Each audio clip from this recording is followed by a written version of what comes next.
Hello மக்களே, அனைவருக்கும் வணக்கம். இன்னைக்கு நாம இந்த வீடியோவில் சில முக்கியமான தகவல்களை பற்றி பார்க்க இருக்கோங்க. தமிழகத்தில் இந்த ரேஷன் கார்டை எப்படி அப்ளை பண்ணுறது, சரியான வழிமுறைகளை பின்பற்றி அப்ளை பண்ணால் 15 நாட்களில் பெற முடியும் அப்படின்ட்டு சொல்கிறாங்க. இதெல்லாம் உண்மையா?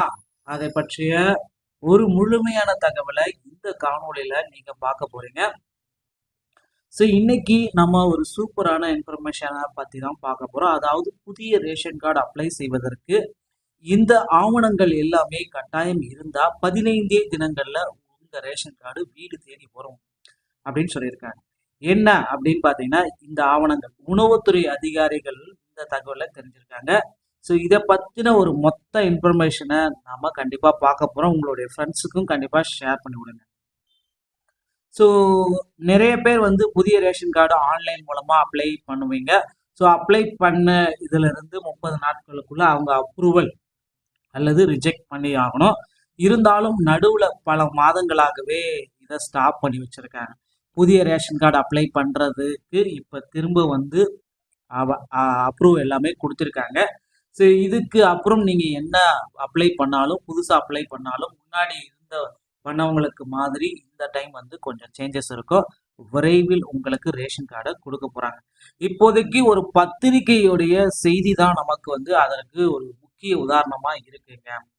ஸோ பொது விநியோக திட்ட இணையதளத்துல புதிய ரேஷன் கார்டுக்கு விண்ணப்பிக்கும் பொழுது உங்கள்கிட்ட என்னென்னலாம் இருக்கும் அப்படின்னு பார்த்தீங்கன்னா, திருமண சான்றிதழ், சமையல் கேஸ் சிலிண்டர் ரசீது, ஆதார் எண் ஆகியவற்றை பதிவேற்றம் செய்ய வேண்டும். பின் விண்ணப்பதாரருடைய முகவரியில உணவு வழங்கல் அதிகாரிகள் ஆய்வு செய்து தனி சமையல் அறையுடன் வசிப்பதை உறுதி செய்த பிறகு ரேஷன் கார்டு வழங்க பரிந்துரை செய்வார். இதையடுத்து ரேஷன் கார்டு வழங்க ஒப்புதல் பெற்றவுடன் விண்ணப்பித்து வருவதால் பல மாதங்களாக புதிய ரேஷன் கார்டுகள் எல்லாமே நிறைய இஷ்யூஸால கொடுக்கல. ஸோ அது இல்லாமல் இந்த 1000 ரூபாய் ஸ்கீம் போறதுனாலையும் இது கொஞ்ச நாளாக பிரேக் பண்ணியிருந்தாங்க. ஸோ இப்பொழுது விண்ணப்பதாரர்கள் மத்தியில் அதிருப்தியை ஏற்படுத்தியதுனால இந்த நிலையில் புதிய கார்டு வழங்கும் பணிகளில் அதிகாரிகள் ஈடுபட்டு வருகின்றனர். அவர்கள் ஆய்வுக்கு செல்லும் பொழுது மின் கணக்கீடு அட்டை, சொத்து வரி ரசீது ஆகியவற்றை கேட்கின்றனர். இது குறித்து உணவு வழங்கல் அதிகாரி உதவி ஆணையர் ஒருவர் கூறிய தகவல் என்ன அப்படின்னு பார்த்தீங்கன்னா, மகளிருக்கு 1000 ரூபாய் வழங்கும் திட்டத்திற்கு பின் புதிய ரேஷன் கார்டு கேட்டு அதிக அளவுல விண்ணப்பங்கள் எல்லாமே குவிய தொடங்குச்சு. ஸோ புதிய கார்டு வழங்குவதில் ஆட்சேபம் இல்லை. ஆனால் விண்ணப்பதாரர்களின் வீடுகளை ஆய்வு செய்வதில் ஒரே முகவரியில் வசிக்கின்றனர். ஆனால் 2, 3 கேஸ் இணைப்புகள் உள்ளன. எனவே உயர் அதிகாரிகள் அறிவுறுத்தலின் பேரில் புது கார்டுக்கு விண்ணப்பித்த பயனாளி தகுதியான நபர்களா என்பதை உறுதி செய்ய மின் கணக்கீடு அட்டை, ரசீது, சொத்து வரி ரசீது ஆவணங்கள் கேட்கப்படுகின்றன. தனி வீட்டில் வசிப்பவர்களுடைய கேஸ் ரசீது வழங்கினால் போதுமானது. ஒப்புதல் அளிக்கப்பட்ட பயனாளிகளுக்கு விரைவில் புதிய கார்டுகள் வழங்கப்படும் அப்படின்றத நமக்கு தெள்ள தெளிவாக குறிப்பிட்டாங்க. ஸோ அதனால பாத்தீங்கன்னா விரைவில் இந்த ரேஷன் கார்டுகளை வழங்குற திட்டத்துல இருக்காங்க. ஸோ ஒரே ஒரு விஷயம்தான் அடிஷ்னலாக கேட்டிருக்காங்க பாருங்க. இதில் சமையல் கேஸ் சிலிண்டருக்கான ரசீது, அந்த கேஸ் பில்லை கண்டிப்பாக நீங்கள் அட்டாச் பண்ணால் மட்டும்தான் இதுக்கப்புறம் உங்களுக்கு ரேஷன் கார்டு வருமா வரான்றத தெளிவாக கொடுத்துட்டாங்க. ஸோ கேஸ் பில் கண்டிப்பாக நீங்கள் வச்சே ஆகணும். ஒருவேளை கேஸ் பில்லே எங்கிட்ட இல்லை, கேஸே இல்லை அப்படின்ற மட்டும் சம்மந்தப்பட்ட கேஸ் ஆஃபீஸில் போயிட்டு எனக்கு கேஸே அப்படி இல்லை அப்படின்ட்டு ஒரு லெட்டர் வாங்கிட்டு அதை நீங்கள் எழுதி அப்லோட் பண்ணுற மாதிரி இருக்கும். ஓகேங்களா? ஸோ அதுக்கப்புறம் எப்போ புதுசாக ரேஷன் கார்டு அப்ளை பண்ணாலும் கேஸ் பில் வச்சு தான் ஆகணும். ஓகே. ஸோ விண்ணப்பதாரரின் முகவரியில் உணவு வழங்கல் அதிகாரிகள் ஆய்வு செய்து தனி சமையல் அறையுடன் வசிப்பதை உறுதி செய்து ரேஷன் கார்டு வழங்க பரிந்துரை செய்வார். இதையடுத்து ரேஷன் கார்டு வழங்குதல் ஒப்புதல் அளிக்கப்படும். இந்த பணிகள் 30 நாட்களுக்குள் முடிக்கப்பட வேண்டும். ஒரு ரேஷன் கார்டு நீங்கள் அப்ளை பண்றீங்கன்னா 30 நாட்களுக்குள் அவங்க ஸ்டேட்டஸ் ஒன்று உங்களுக்கு அந்த கார்டில் அப்ரூவல் கொடுக்கணும் அல்லது ரிஜெக்ட் பண்ணணும் அப்படின்ற மாதிரி கண்டிப்பாக மென்ஷன் பண்ணியே ஆகணுங்க. ஸோ இதுதாங்க ரெண்டு விஷயம்தான். அல்லது ரிட்டர்ன் அனுப்பணும். 30 நாட்களுக்குள் அந்த அப்ளிகேஷன் மொத்த ப்ராசஸுமே அவங்க கம்ப்ளீட்டாக முடிச்சிருவாங்க. ஸோ மென்ஷன் பண்ணியிருக்காங்க. இதை தான் இப்போ என்ன சொல்லியிருக்காங்க அப்படின்னு பார்த்தீங்கன்னா, இந்த மகளிருக்கு மாதம் ரூபாய் 1000 வழங்கும் திட்டம் தமிழக அரசு வழங்கியிருக்கு. இதற்கான ரேஷன் கார்டு தாரர்களுக்கு விண்ணப்பங்கள் வழங்கப்பட்டு அரசு விதித்த நிபந்தனைக்கு உட்பட்டு பயனாளிகள் தெரிவு செய்யப்பட்டிருக்காங்க. இந்த உதவித்தொகையை பெறுவதற்காக பலரும் புதிய ரேஷன் கார்டுக்கு விண்ணப்பித்து வருவதால் பலர் மாதங்களாக புதிய ரேஷன் கார்டுகள் வழங்கப்படவே இல்லைங்க.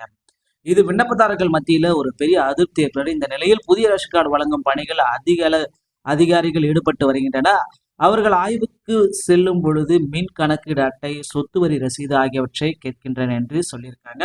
ஒருவேளை இப்போ அவங்க பார்த்தா இதுக்கு முன்னாடி அப்ளை பண்ணவங்க ஒரு சில நேரத்துல ஆய்வு செய்யும் போது ரைட்டா அவங்க வீட்டுக்கு போயிட்டு வெரிஃபிகேஷன் பண்ணும் பொழுது இந்த 2 டாக்குமெண்ட்டுமே கட்டாயம் கேட்குறாங்க. ஸோ எந்த மாதிரி டாக்குமெண்ட்னா மின் கணக்கீடு அட்டை கேட்குறாங்க, இபி பில் கேட்குறாங்க, சொத்து வரி ரசீது இவை 2மே கம்பல்சரி கேட்குறாங்க. இப்போதுக்கு கேட்கறதா சொல்லியிருக்காங்க. இது குறித்து உணவு வழங்கல் துறை அதிகாரி ஆணையர் ஒருவர் கூறியதாவது, மகளிருக்கு மாதம் 1000 வழங்கும் திட்டத்திற்கு பின் புதிய ரேஷன் கார்டுகள் கேட்டு அதிக பேர் விண்ணப்பித்து வருகின்றாங்க. இதனால பாத்தீங்கன்னா ஏற்கனவே கார்டு வைத்திருப்பவர்கள், தம்பதிகளாக இருப்பவர்கள் புதிய கார்டு கேட்டு விண்ணப்பித்து குறிப்பாக 25 முதல் 45 வயதுடையவர்கள் அதிகம் பேர் விண்ணப்பிக்கிறாங்க. பெற்றோரிடம் இல்லாமல் ஒரே வீட்டில் வேறு தளத்தில் அல்லது தனியாக வசிப்பவர்களுக்கு கார்டு வழங்குவதில் ஆட்சேபம் இல்லை.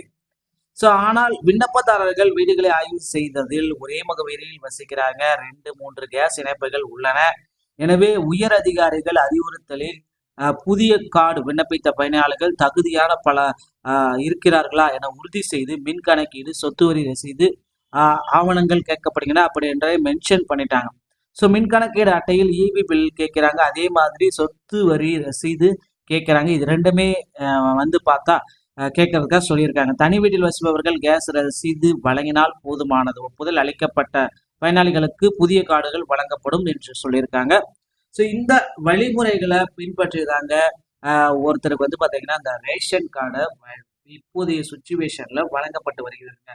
மேலும் பார்த்தீங்கன்னா இந்த ரேஷன் கார்டுல நிறைய மிஸ்டேக்ஸ் இருக்கு.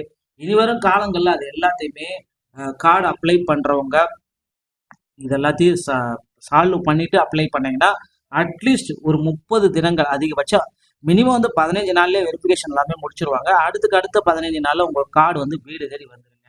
ஸோ இந்த வழிமுறைகளை தயவு செய்து பின்பற்றிக்கோங்க. பின்பற்றிட்டு இ-சேவை மையத்துல இப்ப விண்ணப்பிச்சீங்கன்னா அடுத்த 15 நாட்களுக்குள்ளார வெரிஃபிகேஷன் முடிஞ்சிடும். அடுத்த ஒரு 20 தினங்கள்ல ரேஷன் கார்டு வீடு தேடி வந்துருங்க. ஸோ இந்த வழிமுறைகள் மிஸ் பண்ணிடாதீங்க. உங்களுடைய ஃப்ரெண்ட்ஸுக்கும் இதை ஷேர் பண்ணி விடுங்க. ஸோ மீண்டும் ஒரு நல்ல தகவலோட அடுத்த வீடியோல நான் உங்களை சந்திக்கிறேன். நன்றி, வணக்கம்.